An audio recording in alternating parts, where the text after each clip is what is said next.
You are listening to the Lucha Central Podcast Network. And now, luchacentral.com presents Lucha Libre Figures and Facts.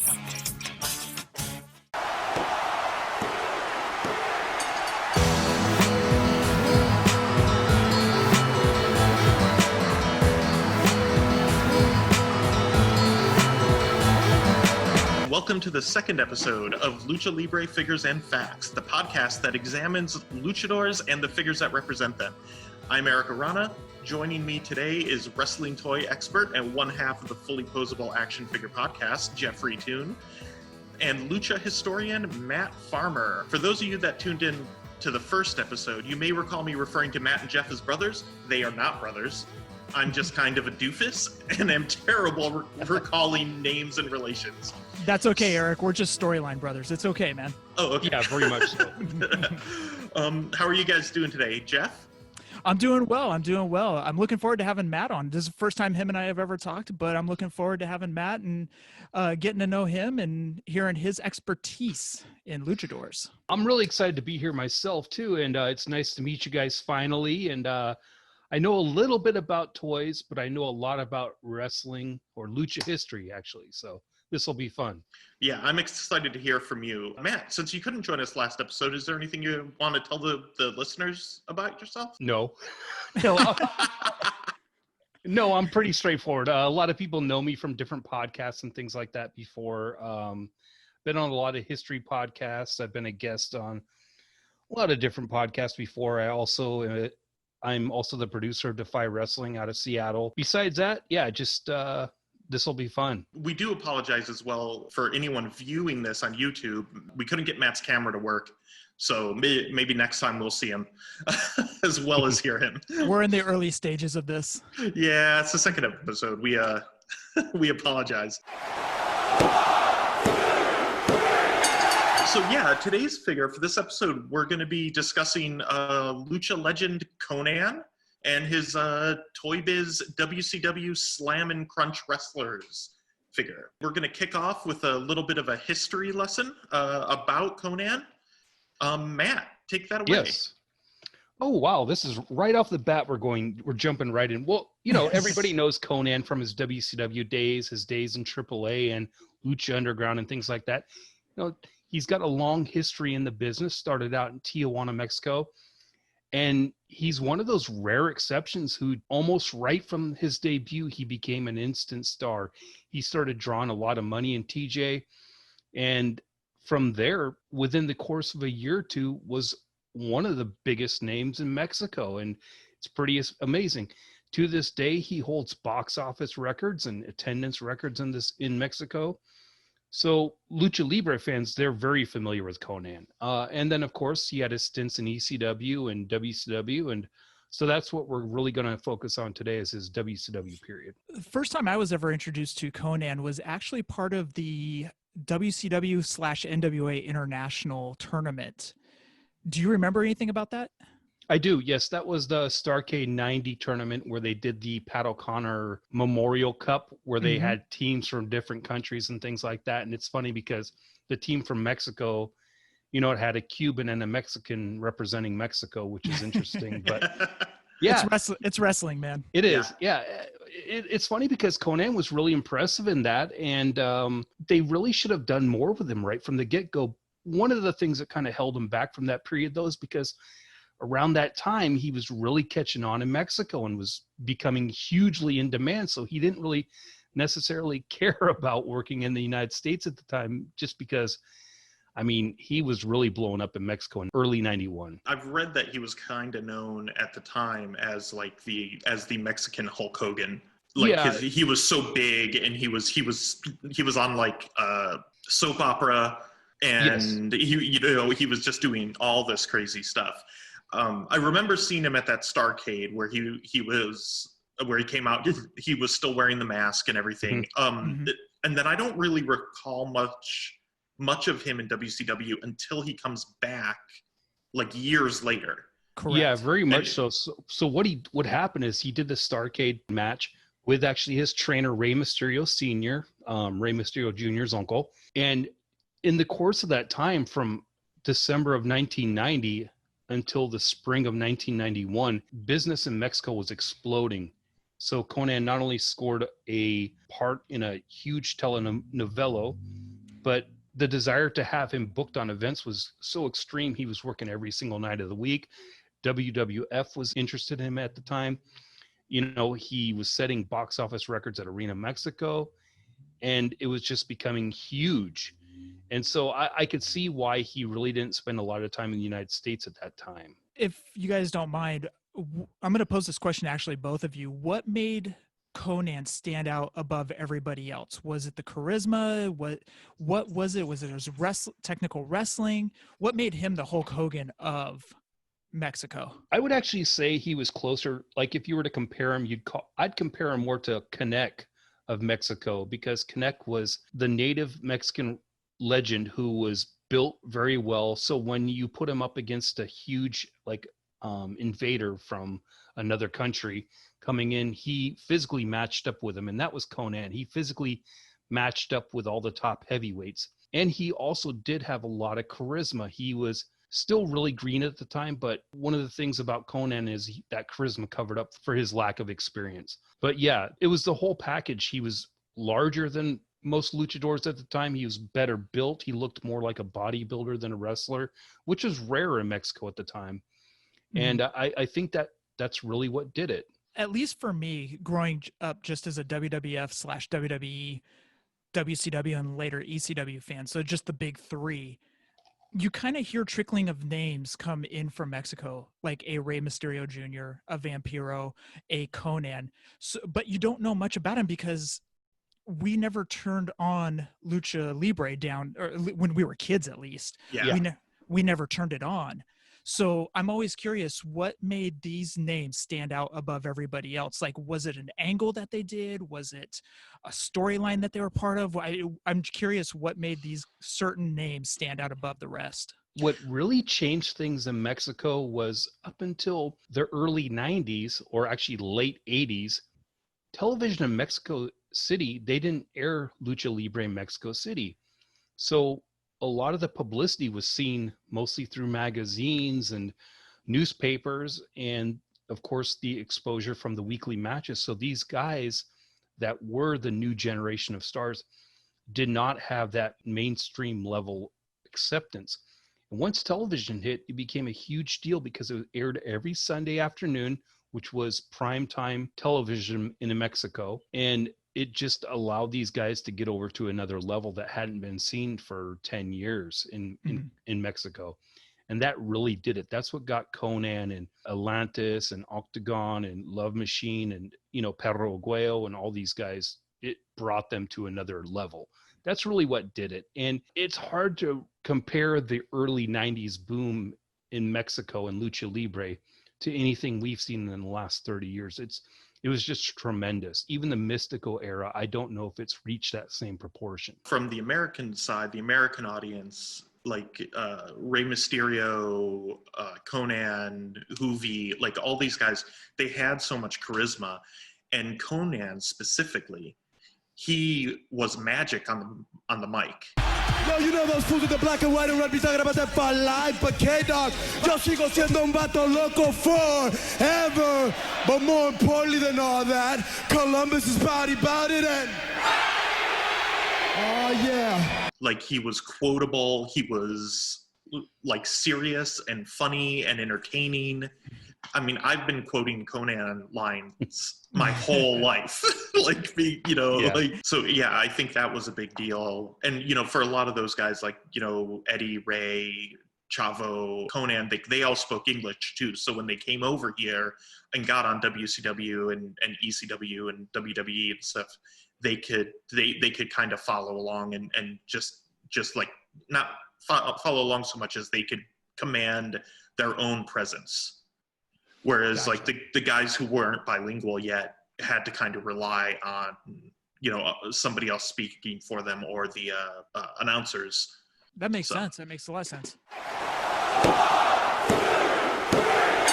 So with that said, let's jump into figure facts and talk about not just Konnan's, the one figure that we're really going to delve into today, but also a couple of his other previous figures. We had a bunch of Konnan figures. We had the AAA Lucha Libre figure. Correct me if I'm wrong. Is it called Killian?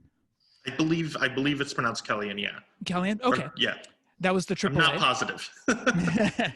There was the ToyBiz Grip and Flip 2-pack. And now, Erik, you and I are going to probably disagree on ToyBiz. I was not a fan. My brother can vouch for this. If Scott was on, he would be going back and forth with you. But we'll get into that later. There was also the ToyBiz Slam and Crunch, the figure that we are going to be discussing today. Also, the ToyBiz Tough Talkin' Wrestlers, which I actually will say that was pretty good.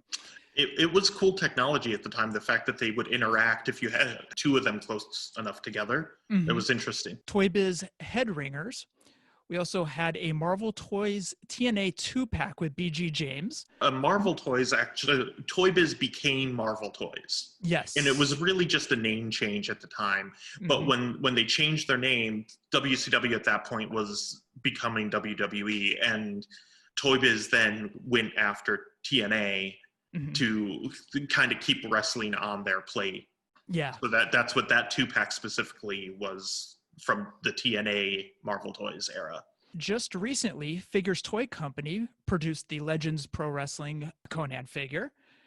And Erik, I saw that big chagrin over there. Yes. Coming soon. Legends of Lucha Libre Premium Collector's figure in Wave 2. Wave 2, and he's we've shown sculpts of him. We actually had a prototype of him at Toy Fair this past February. And he is going to be fully articulated. He's from the era of like CMLL and AAA where he had the mask and stuff like that. So we're very excited to bring him to plastic again. And we have more plans for more Konnan figures as the years go on. So, Matt, did you have any of these figures? I did. I actually used to collect figures on a regular basis. Actually, I went to Mexico probably about 20 years ago or so, and I picked up a lot of those. I don't know what they're called, but they're about 6-inch figures, and they all had like the cape. Every figure had a cape, and they were the same mold, but they would just have different heads and different paintings on them. Mm-hmm. I forgot what they were called. And there was a Konnan figure, there was a Psychosis one, Ultimo Dragon, and the arms and waist were posable. Okay.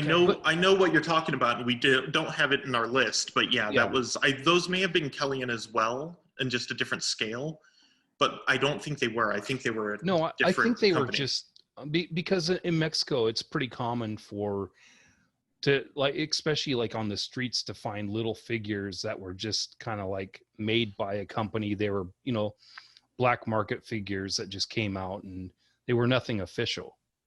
Kind of like dollar stores. Yeah, like I have a little AAA ring. It's not made by any company. You could tell it looks like somebody made them and mass produced them in their own garage. Yeah, and sold them outside. And that's what those kind of figures were always really cool. But yeah, I have actually a pretty large collection of older figures. I was in Mexico back in September, and I actually bought a bunch of the one mold, no articulation knockoff, like luchador figures, because I just thought they were amazing to have that kind of thing. And I think I bought a whole bag of like 10 of them for like $2. Like, it was nothing. No, is there one certain luchador that you guys have to collect, no matter what figure it is of them, that you have to have it? For me, I'm a big fan of Santo myself, and it's mostly because he's like that iconic figure, in Lucha Libre, and I've always just been a big fan of Santo. I understand people have personal feelings against him, or with him, but I've always enjoyed that mythical type character that Santo was. So I do like to pick up Santo stuff. I have a tendency to buy a lot of Rey Mysterios. In fact, I just ordered another Rey Mysterio figure from Ringside Collectibles 2 days ago. So I just for some reason, he's always appealed to me as one of my favorites. So I have a tendency to buy lots of Rey figures. So out of all these figures that I just listed, is there one that stands out to you guys as your favorite? Oh, of the Konnan figures, I'm going to say my favorite is obviously going to be the Legends of Lucha Libre Boss Fight Studio one. But if I take him off the table, I really do specifically like the Slam and Crunch one because it's so representative of that Monday Night War era explosion of wrestling in the US. So it's just kind of one of those, like, I loved him in NWO. I loved him in Filthy Animals. I love like that era of Konnan. Just always appealed to me. Matt, how about you? I prefer the original ones, the Kellyan one, for instance. I just like that authentic lucha feel to it, even though as a toy, it's not a fun toy to play with. But I you know what I mean. I mean, I just like the look of it and how it represents Konnan as a luchador. It's a great figure too. I do love that. We've talked about this. I'm more of a figure guy. Then like I love like a good toy with lots of articulation and deco and all of that stuff. But historically, I can look back and go, yeah, there's, that Kellyan figure is great for what it represented at the time and stuff like that. So I get that too. That would look good mint on card hung up on a wall. Yeah. Now that's one that if I bought it, I wouldn't open it. Okay. That's like one I would keep. Well, because of you guys, now I'm starting to eyeball it on eBay, but right now prices for any wrestling figures are just going through the roof. So I'm pumping the brakes right now. Yeah. Hey everyone, it's Denise Salcedo here in Lucha Central with a look at all of the great shows available this week on the Lucha Central Podcast Network, where you can always find each show on its own or subscribe to the Lucha Central Podcast Network show for every show in one easy feed.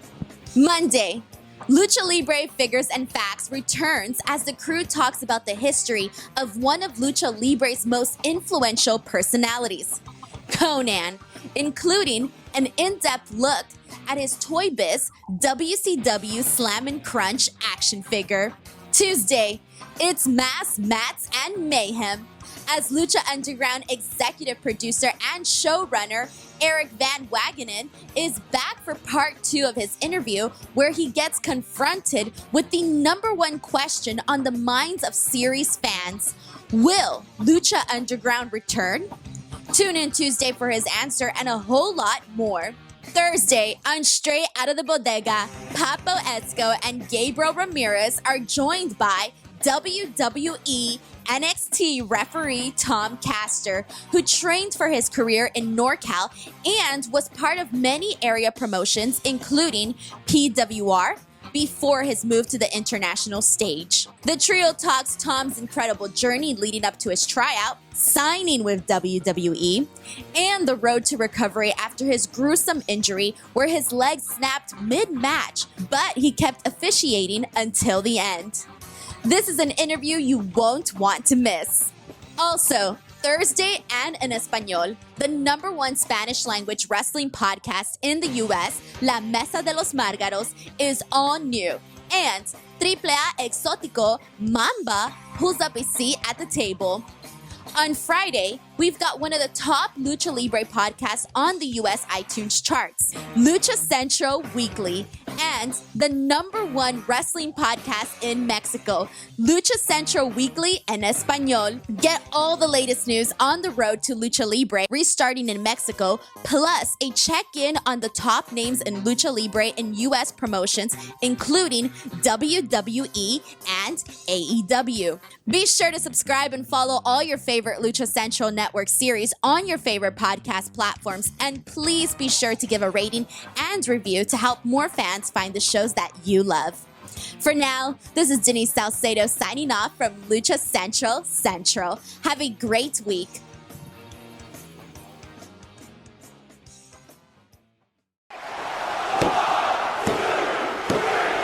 I went and bought this figure for this episode of the show. Wanted to talk a little bit about the packaging. ToyBiz was always fairly good with their packaging, and their, they would put the instructions on it. They would have some nice like stats. They would have a cross sell. This is, the card is unique, which means all 4 figures in the wave, which was Buff, Bagwell, Goldberg, Sting, and Konnan, all four figures had their own printed card, which can get kind of pricey sometimes if you were running a lot of figures. But then as all WCW figures, all WCW merchandise at the time had this hologram sticker that pegged it as official. Authentic. Yeah, like this, one of the things I always liked about what ToyBiz did was they had this insert inside that had the ropes. It kind of was a cool visual for the figures and the toys, and you could also clearly see everything you were getting in the package, which was nice. ToyBiz did do little stuff like that. Yeah, that would make it stand out, make a kid's eyes gravitate to it on the pegs. Yeah, they would have little things like that, and I will give them their credit for things that they did do right. I loved the Vampiro figure. There was a Rick Steiner, and Lord knows why, we don't know why, but he came with a gargoyle. But if you look at that Rick Steiner is really good. Yeah, the Rick Steiner's really good. He came with a gargoyle because his nickname was the dog-faced gremlin. So he had that weird dog gremlin monster beast with him. Okay. It was just it was a weird line. I just associate gargoyle like the old school cartoon gargoyle type deal. So that's what I kind of, but I will give them their credit. There was little things like what you just pointed out regarding the card, regarding the ropes that went in front that would make it stand out. And that's actually an excellent point. And ToyBiz would do certain things like that they crushed. I thought that they crushed it on the TNA line when they came back out in 2007. I thought those figures were fantastic. Well, it's interesting because with the WCW line, they started doing lots of articulation. And as the WCW line went on, they were playing and experimenting with more and more articulation as the line went on. And that informed and influenced so much Spider-Man Classics, and which eventually kind of became Marvel Legends. So it was interesting to see that. And then the TNA line had more articulation. It was more about articulation than a feature. Okay. Whereas like the WCW line was oftentimes about the feature, like we mentioned the grip and flip earlier, the 2-packs where they have these giant magnets in their knuckles to like flip the guy over. It was crazy looking. Don't get me started on those. When I never bought any of the grip and flip figures, I mainly stuck to like their main run. Their main run stuff. Yeah. Matt, did you collect any of the ToyBiz figures? I did. Yes. That was probably the era that I stopped collecting right after they came out. Around early 2000 is when I stopped collecting, just because at that time there was such an overabundance of figures that were coming out. Yeah. And so I just kind of got tired. I actually ran out of room, and then I just kind of got tired of it too. But I did actually enjoy the ToyBiz sets. One of my favorites were the 4 Horsemen 4-pack. Oh yeah, that was a good one. Came out during that time. So yeah, I did collect it, and I do have that Konnan figure somewhere in storage. So that 4 Horsemen one, I don't know if you guys have listened to our show or whatnot, but we've kind of, I should say I've kind of trashed it because I felt that Ric Flair looked like Nick Carter. Well, yeah, what they did is they used Ric Flair and his hairstyle from that short period of time where he looked stupid. Yeah, yes. He had that like moppy flip. Yep. And then there was a Bret Hart where he was actually a hitman. And he had the stripes and the Tommy gun. So I don't mean to be going all in on ToyBiz, but I was just, it just didn't appeal to me. The ones that I loved the Konnan, I loved the Vampiro, the Sting set, the Sting set, evolution gorgeous. Of Sting set, fantastic. The Rick Steiner I thought was good. We went over the gargoyle thing, but other than that, and I guess the ToyBiz line was more geared to people who collected loose because of that articulation. It was about the feature. It was about the accessories. It was really about play. I remember the giant figure being really good looking too. Yeah. The giant wasn't bad. He came with a miniature Rey Mysterio. Is that the one you were talking about? Right. Yeah, that's right. Yeah. Why? But I want to talk about the Toy Biz Rey Mysterio figures in a future episode because there's a lot to unpack there. But Matt, you brought up that there was an abundance of figures, and you're 100% correct. And Jax is as guilty as Toy Biz, as guilty as anybody else, because they came out with their main BCA line. Then it was all of a sudden it was SummerSlam series, WrestleMania series, and then it turned to R3 Tech, and then it turned into there were just so many figures coming at you from Jax. Yeah. And you kind of had to pump the brakes because of so many figures at that time coming at you. Yeah, and with Toy Biz and looking into this line again, like kind of reconnecting with it as I was researching for this episode, there was all this stuff at the end of the toy line that I've never even seen. I didn't even know it existed. Are you talking about the mutants? Well, those, but also like there was a line with like with Shane Douglas and Mike Awesome, and I didn't even know that wave existed. Like I there was a Vampiro with the leather jacket that I didn't know existed until a couple months back. I only knew of the one with the t-shirt. So it was like there was all these figures that I didn't even know like were out there. Yeah. And I'm not I don't mean to bash them, but I thought for what they did as far as articulation, they crushed it. Because you had the Jax bone crunchers where you could just move an arm and it's like click, click, click, click, and that's supposed to replicate a bone crunching action. It didn't really do it, but it was.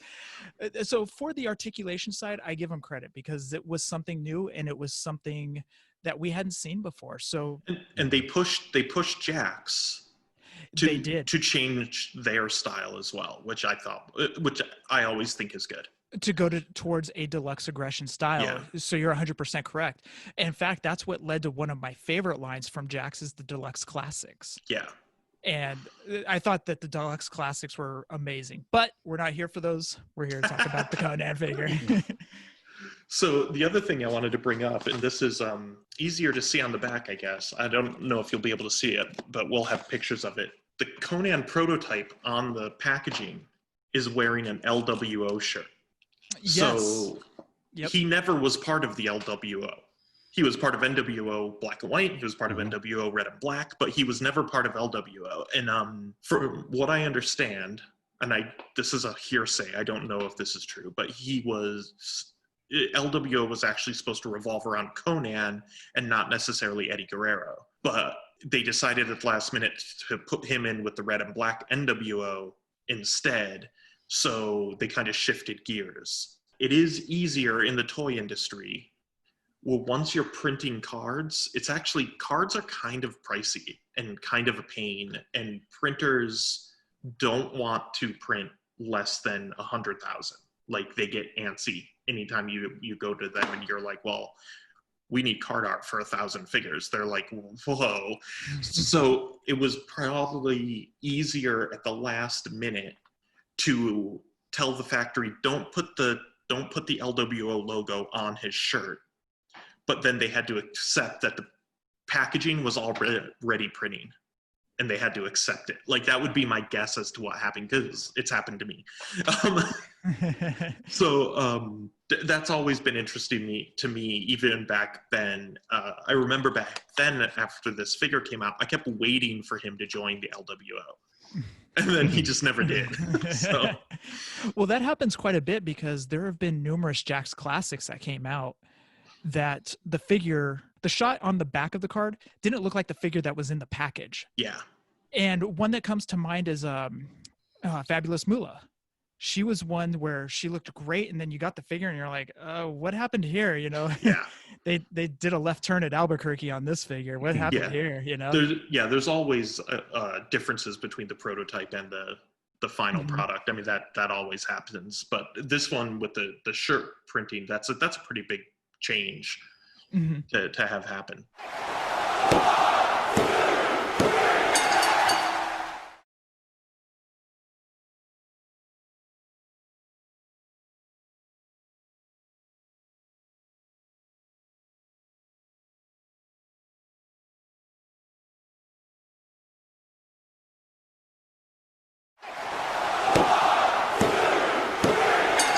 Matt, looking back at WCW, was that some of your fun times those later years, the 97, 98?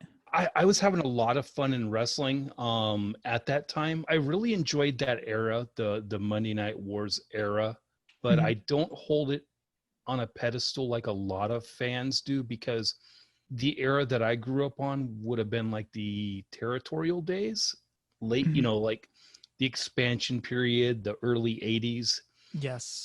So to me, it still wasn't as fun as that period, because I during the era that I really fell in love with wrestling was that era where you didn't know if everything was real or not and things like that. And so it felt like a car crash.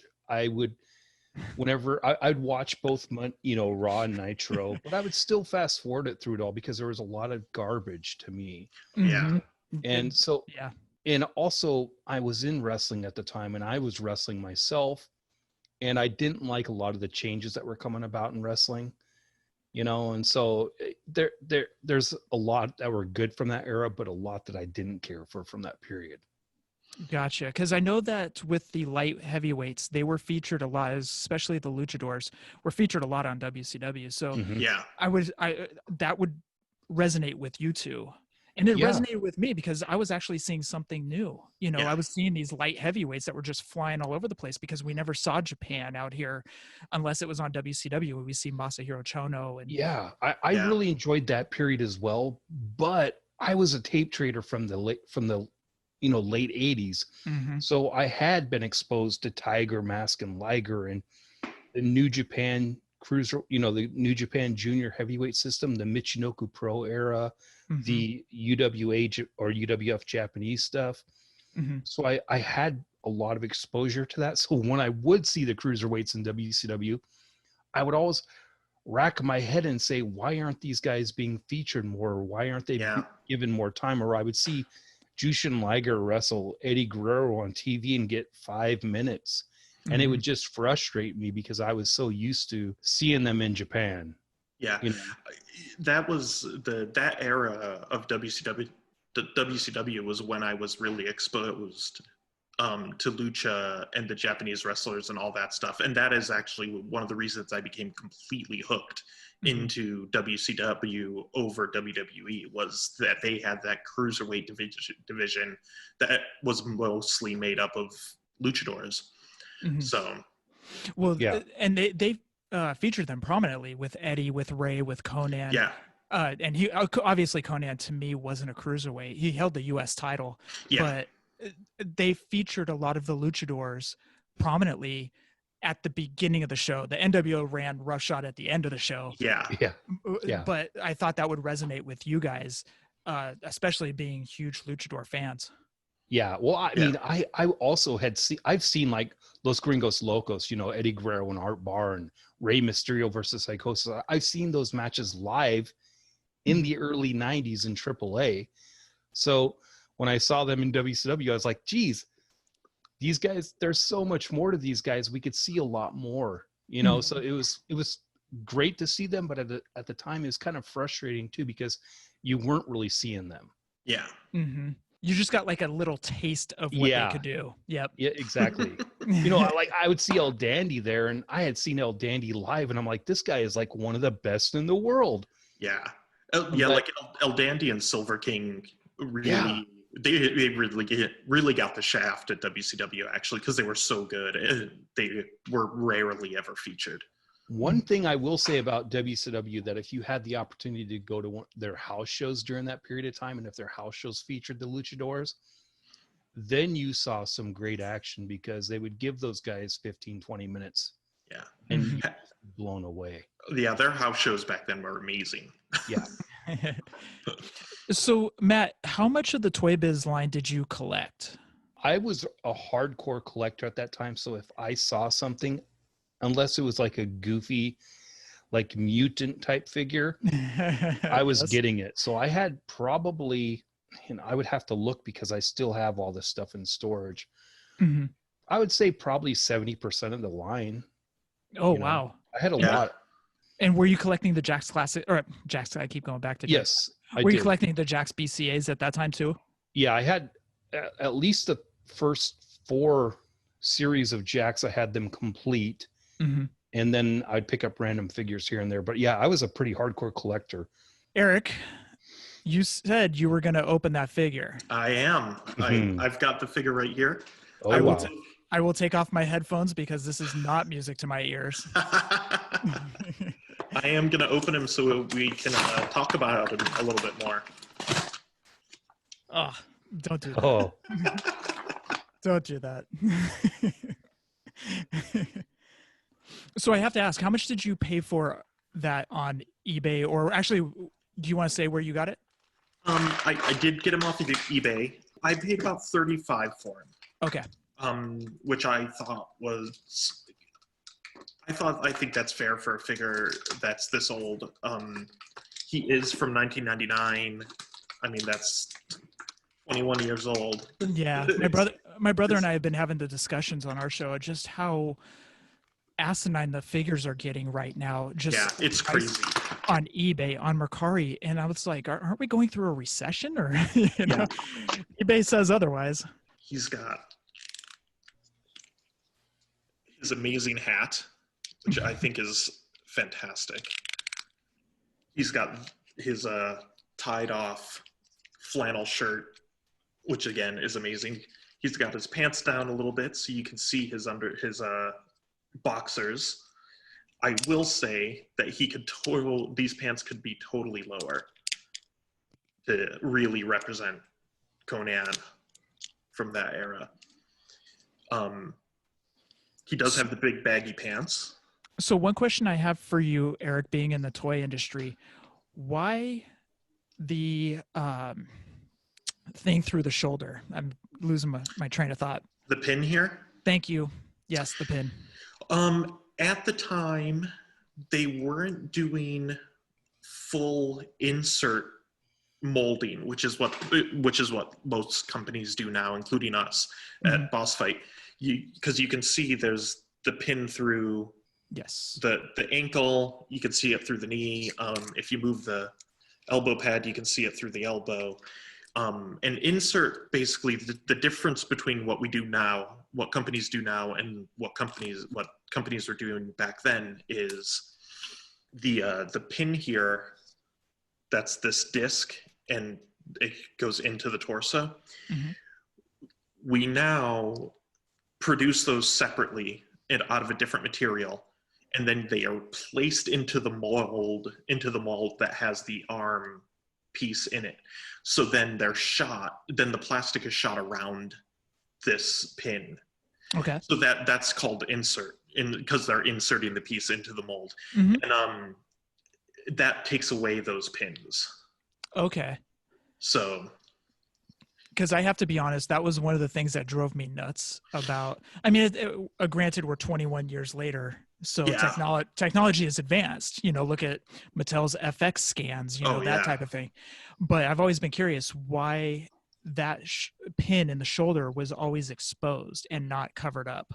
Yeah, it was that was just, some companies were doing it already back then, but it wasn't very common to be doing them. Did you kind of mold a lot of your figures from Boss Fight off of these figures, like as far as articulation wise? No, we're mostly, we all collect toys, so we all have offices full of all these action figures. So we have a tendency when we are doing a new line or shifting to a new scale, we often look at all these figures from all these different companies in that scale and in that style. Mm-hmm. And we kind of do that so we can see what works, what doesn't work, what's, what people like, what people don't like. So while, this figure doesn't even have half of the articulation that our figures have, than even our 4-inch figures have. Correct. So, we even though this had a lot of articulation for the time, nowadays, this really doesn't hold water. That said, I do still think this is a great Konnan figure. Mm-hmm. I think the likeness is a little off. I'm not sure it really looks like him. Honestly, with a lot of those Toy Biz figures, I felt the likeness was off on a lot of figures. Like Bret Hart looked like Howard Stern. Yeah, the Bret Hart was weird with the Right.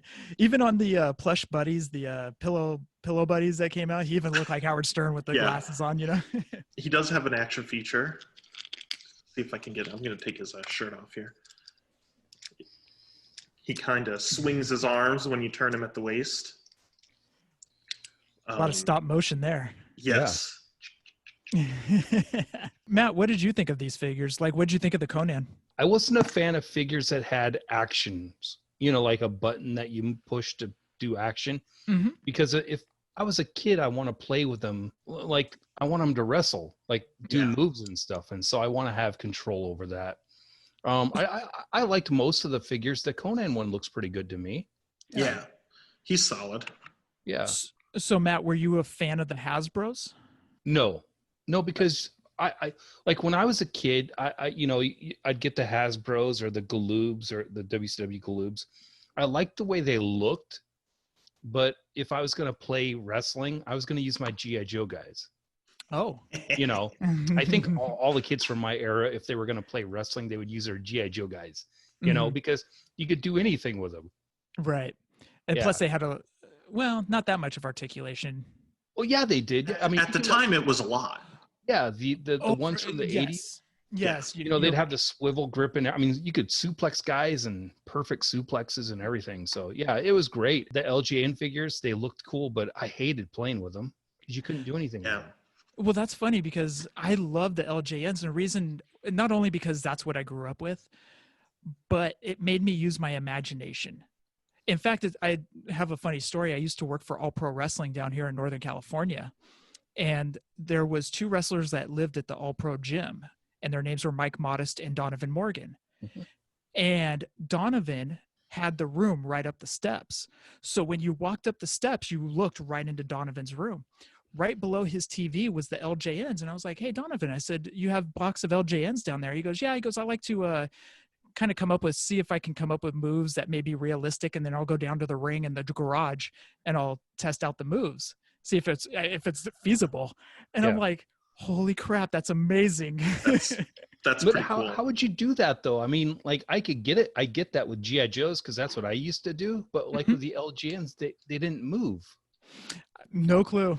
Yeah. Donovan would probably be doing like some springboard or something because Donovan, he could wrestle you on the mat, but he could also go into off the top rope or something. Yeah, definitely. Mm-hmm. I will say I did buy a second one of these at the time so I could have this version, and then I painted an NWO red and black logo on him because I had to have a Wolfpack one too. Doing custom work over there, huh? Yeah. He comes with his accessory, which is a trash can, has this amazing feature where this is actually vinyl and the lines are printed on here. Mm-hmm. And when you push down on it, it crunches up. Oh, that's kind of cool. That is okay. So then you pull it back up and it just stretches it all back out. I think that this style, I don't remember if it originated with the WCW line or the Spider-Man line for Toy Biz, but it originated in one or the other, and it was used on both. And I always like this weird. It's just so simple, and it looks cool, all crunched up, like. So out of curiosity, has anybody asked Konnan about this specific figure? We did have a chance to ask Konnan about this figure, and basically he said that he was never even consulted back then about figures or about merchandise, but at the same time, he really didn't care back then. All he really cared about was that his shirts were cool. Mm-hmm. He just wasn't very worried about other merchandise at the time. Now it's different because we run everything past him and we get his approval, his thumbs up on merchandise. So he's seen like our sculpt, he sees it all now, like from concept to full control art to sculpt to deco, like, he has to approve it all. And I think that's great because I like having all the wrestlers involved. It's kind of cool. Mm-hmm. Matt, with you working for Defy, have you heard any of the wrestlers talk about wrestling figures in general? I do, yeah. You hear them every once in a while, or you see wrestlers sometimes at their merch stands, they'll have different figures or toys or something like that. So you get into discussions with them. I think it's something, that, like the wrestlers today, they're really more interested in that kind of stuff. And their merchandise is such a big part of their income that I think it's a more interest to them. Mm-hmm. And I think at the time, I'm not positive, but this is one of those things that you hear all the time, is that WCW's merchandising deal wasn't great. Like the wrestlers didn't really make a ton off of it. Mm-hmm. No, and most of the wrestlers, like unless you were a Hogan or something like that, they were getting pennies on the dollar. Yeah. And then there's even those discussions like, Chris Jericho talked about how he purchased some figures before and it rang up as a Hulk Hogan doll. Yeah. And so, you know who's getting the cut of those. Yeah. So. And the one thing I would say, the sculpt I think is good. It's obviously, his kind of NWO years. It has no tattoos. He had a ton of tattoos at the time already. Mm-hmm. And ToyBiz was good at doing these tattoos. Like their Vampiro's covered and he looks great. Like, so I'm shocked to look and see that he doesn't have any tattoos. And I love the shirt tied around the waist. I just think it's such a good accessory. That is. It's so much.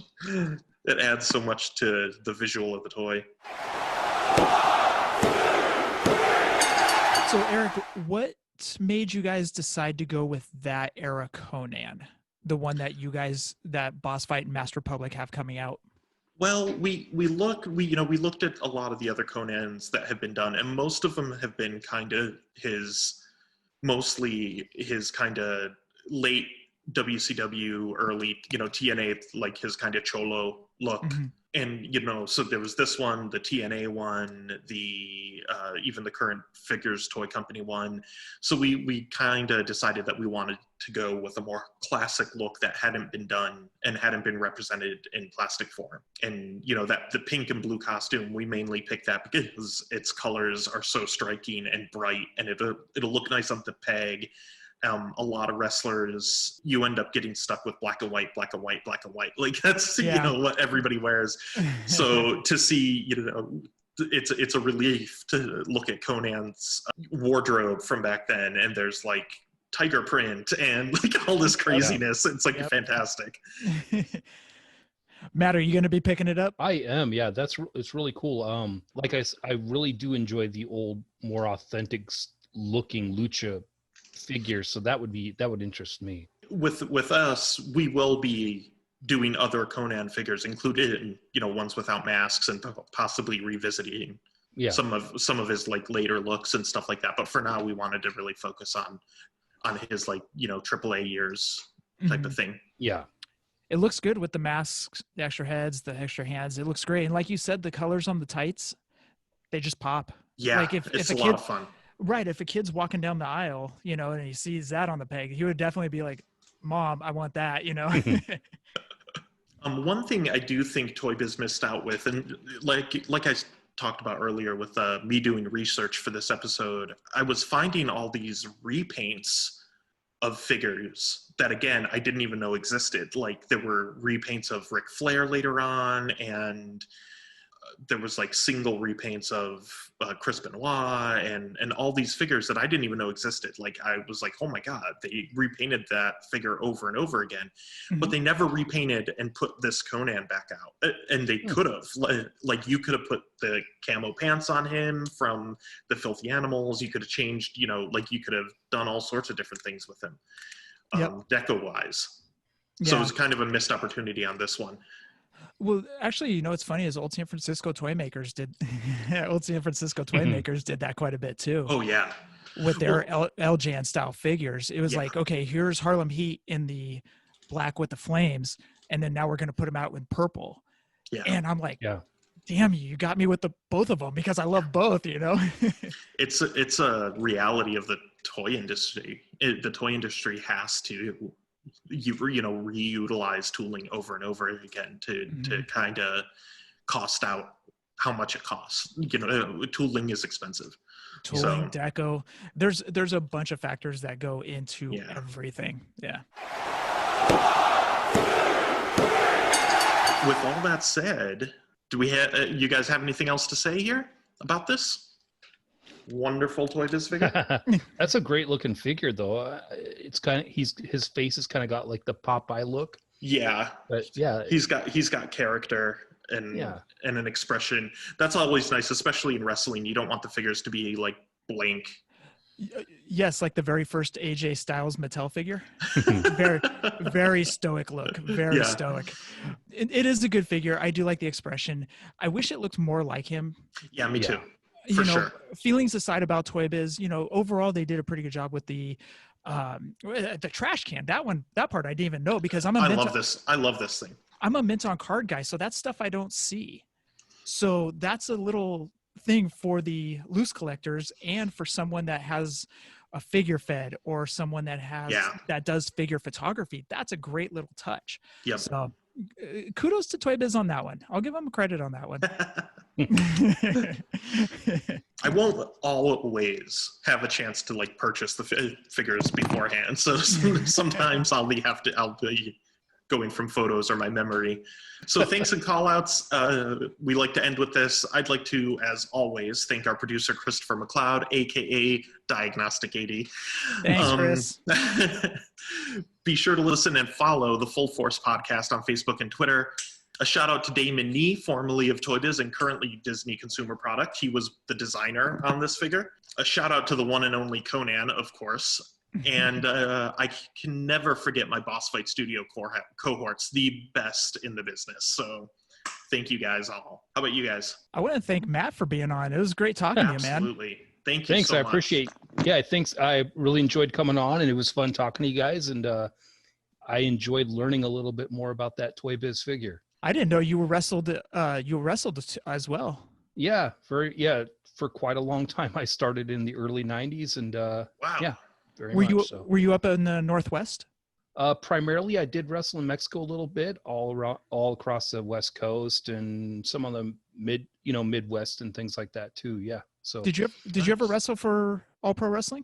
No, I didn't, but I did go down. I was down in that area a few times. Some of my friends wrestled down there and things like that. At the time, they were mostly doing these really small gym type wars where it's almost the gym like wars.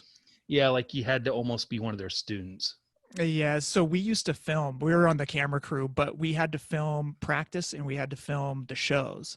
Yeah. So we knew Crash Holly, we knew Vic Grimes, we knew Gigolo Steve Rosano, we knew Robert Thompson, Mike Modest, Donovan. We knew all those guys. I could name the whole roster. Yeah, because I worked a tour with some of those guys, and I knew Roland pretty well. Yes. So yeah, I knew those guys and things like that. So that's cool, man. That's cool. So now you can bring wrestling expertise as well to the show. Yeah, definitely. So that's it for me. Listen to the Fullyposeable Wrestling Figure Podcast. And as always, Erik, Matt, this was fun, man. Yes. Thank you very much, guys. Well, that's our show. We thank you guys for listening. Please join us again for episode 3. Until then, Lucha.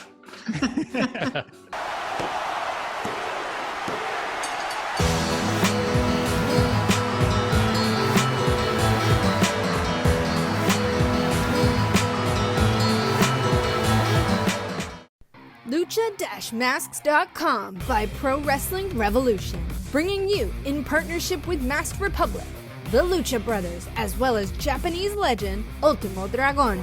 Go to Lucha-Masks.com and fight Lucha Strong with masks from your favorite Lucha legends and Pro Wrestling Revolution luchadores. Stay safe in style and represent your favorite luchador. Get yours now at Lucha-Masks.com, powered by Pro Wrestling Revolution.